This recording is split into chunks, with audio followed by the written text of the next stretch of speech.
Audio Jungle.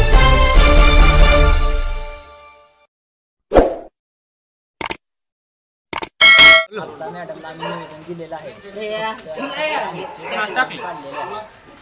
Hingani रोडमध्ये पूर्ण नाही काढले, फक्त चिकन अतिक्रम आहे तेही तुम्ही काढावे. हे फक्त आमच्यावर अन्याय आहे.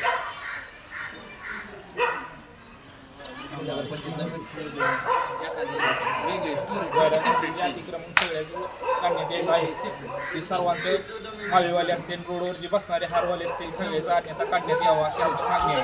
आमच्या 4 दुकानावर जे अन्याय झालं आहे, आमचे 4च दुकानं का अतिक्रमण जास्त धरले ते आम्हाला फक्त नगरपंचायतीने सांगावं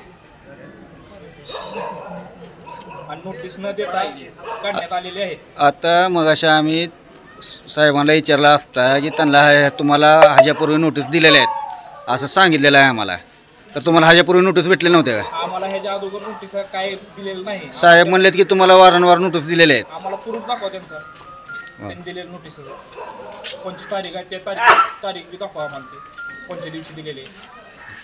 मग आता तुम्ही कशासाठी निवेदन द्यायला आलता होतं, नेमकं मागणी तुमची काय? 4 दुकानं का दिलेले, आम्हाला पर्याय जागा दिल्याशिवाय आम्ही तिथं हलणार नाही. आता त्यांचं म्हणणं आहे तुम्हाला पर्यायी जागा दिलेली आहे. आम्हाला पर्याय जागा दिलेली आहे, पण आम्हाला अशी मोकळी दिली आहे. तिथं घाण एवढी घाण आहे, तिथं कोण जाऊ महिला शौचालय आहे तिथं, सगळं उघड्यावर संडास करते. आम्हाला जागा देऊन आम्हाला फक्त बांधून द्यावं, स्वच्छता करून द्यावी. आम्हाला तिथं काहाची मच्छी मार्केट, मटन मार्केट जे असते त्या पद्धतीने आम्हाला बांधून द्यावं, तेव्हा तिथं आम्ही जाऊ शकतो. मच्छी मार्केट पडून आमचं कमीत कमी 22 ते 23 वर्ष झालेलं आहे. होतं मच्छी मार्केट पण आमचं पाडलेलं आहे. आणि आम्हाला बांधून द्यायची आश्वासन दिलेली आहे की बांधून देतो म्हणून सांगितलेलं आहे. यापुढे तुमची भूमिका काय? यापुढे जर आम्हाला काय कुठे जर जागा आम्हाला जर असं हा इथंच बसणार आहोत आणि असं काय आम्हाला काढण्यात आलं तर आम्ही रस्त्यावर आंदोलन करणार. आमचं म्हणणं आहे की आमचं काढलं तसं मग तुम्ही बाकीच्यांचं का काढलं नाही, त्यांचं का सोडलं?